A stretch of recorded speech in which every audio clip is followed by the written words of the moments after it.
compañero Jaime Ferreira, el compañero René Martínez, ser sustituidos con otros dos compañeros.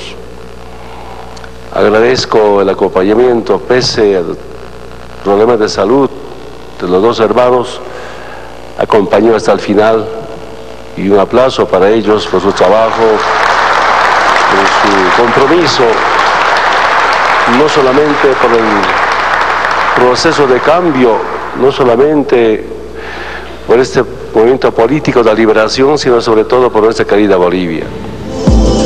Vamos a hablar de este tema con el analista Carlos Cordero. Gracias, Carlos, por estar en No Mentirás. Muy buenas noches, Carolina. Un saludo cordial al país que tienen la gentileza de vernos a esta hora. Y también comentar un poco a Carlos Cordero y al conjunto de la gente que nos ve. Algo está pasando con la vocería del movimiento al socialismo. Nadie del movimiento al socialismo acepta dar entrevista, ir a los estudios. ¿Qué puede ser eso, Carlos? ¿Una crisis de vocería? ¿Qué? Porque varios días... Pues ocurre que al interior del movimiento al socialismo hay mucho temor de ir a las elecciones del 2019, fracasar, perder el poder, y este temor que existe se traslada a todos los ámbitos de la gestión política, y claro, nadie quiere hablar, nadie quiere estar en los medios, nadie quiere debatir, solo quieren entrevistas unipersonales cuando ellos lo solicitan. Y eso muestra ya una señal de debilidad del partido oficialista, y creo que la elección del nuevo gabinete responde a ese miedo interno y a la necesidad de combatirlo.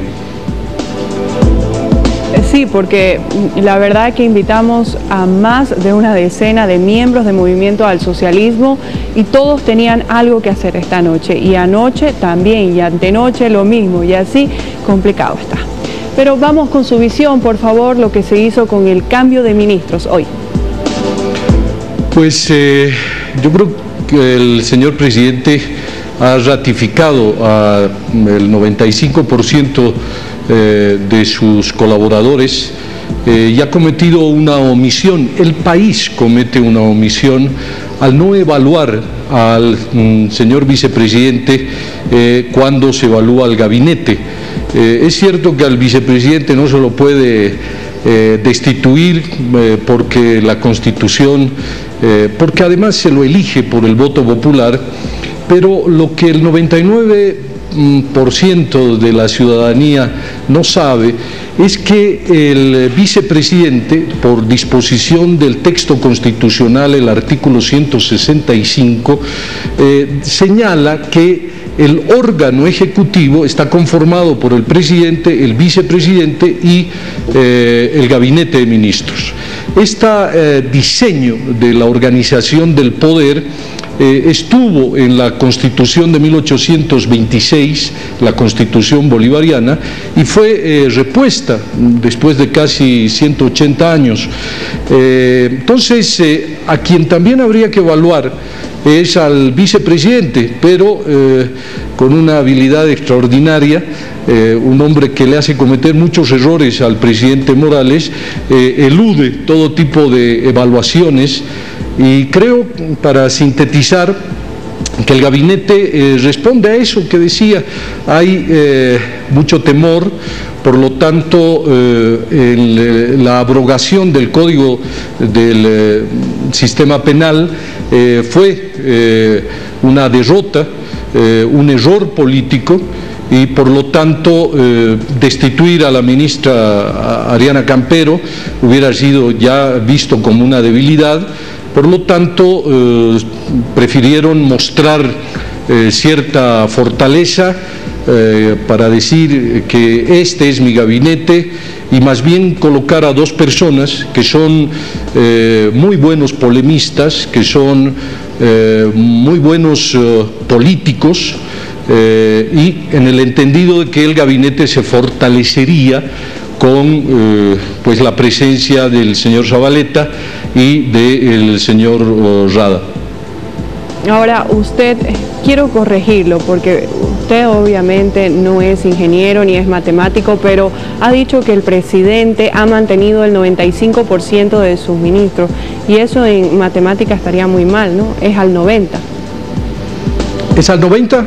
Bueno, sí, claro. Es al 90%. Claro, lo que pasa es que 12 es el 10% de 20. Sí, es probable, es decir, soy profesor de ciencia política, tengo título universitario,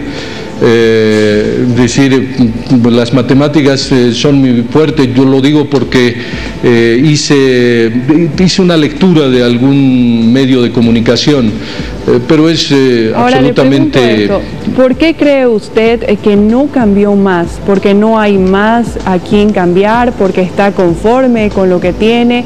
¿Por qué cree que no se cambió más? Porque incluso el propio hermano del vicepresidente decía que el gabinete era débil, pero ¿se ha mantenido eso o no?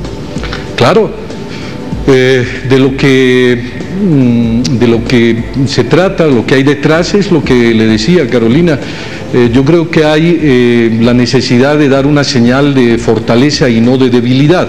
Si hubieran destituido a la ministra Campero, hubieran destituido a otros ministros, incluso el argumento de que el señor Ferreira se retiró por cuestiones de salud, que todos celebramos que se haya repuesto, es una señal de que si no hubiera sido la enfermedad, por supuesto que lo hubieran ratificado. Pero es una señal, es el intento de mostrar a un gobierno fuerte, a un presidente que toma sus decisiones, y como le digo, es decir, después de la abrogación del Código del Sistema Penal, gracias a la presión ciudadana, un código que el señor vicepresidente, la señora presidenta de la Cámara de Diputados y muchos otros voceros decían que era irreversible, que era una ley casi perfecta, que no había más debate, pues el presidente tuvo que dar un paso atrás. Hay propaganda a cada rato donde el señor presidente, muy compungido, dice que ha decidido abrogar el Código del Sistema Penal. Es decir, deja mucho que desear esa propia frase, pero de alguna manera es enmendar el error de los colaboradores, en este caso de Álvaro García Linera, que es parte del gabinete, al mismo tiempo que es la cabeza de la Asamblea Legislativa Plurinacional, y que es la persona que tiene este lenguaje altisonante, agresivo, y que toma decisiones equivocadas. Por eso decíamos que al señor vicepresidente también habría que evaluarlo cuando se evalúe el gabinete.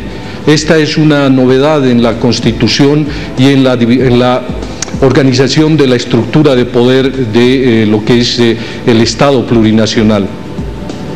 Voy a ver lo que dice el Soberano.